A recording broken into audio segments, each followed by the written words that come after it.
കറി ഇങ്ങനെ തുറന്ന് അലമാരി തുറക്കണം കൂറ വീണില്ല എല്ലാം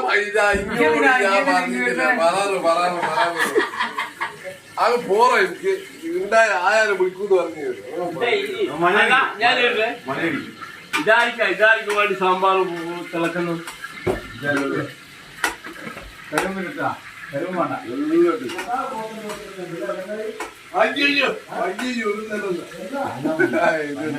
ഇതട്ടാ ഇന്നത്തെ ഫുഡ് നമ്മളെ ഗോപി മഞ്ചൂരി ഇതാ ഗോപി മഞ്ചൂരി ഉണ്ട് ചിക്കൻ തവ ഉണ്ട് അയക്കൂറ പൊരിച്ചിട്ടുണ്ട് ഈ സാധനം കൂട്ടിയല്ല ഞാൻ പറയാം ഇന്നത്തെ കറി പരിപ്പ് കറിയു പിന്നെ തക്കാളിന്റെ ഒരു സാലിനെ കൊറേ ചോറ് റിച്ചാവും ചില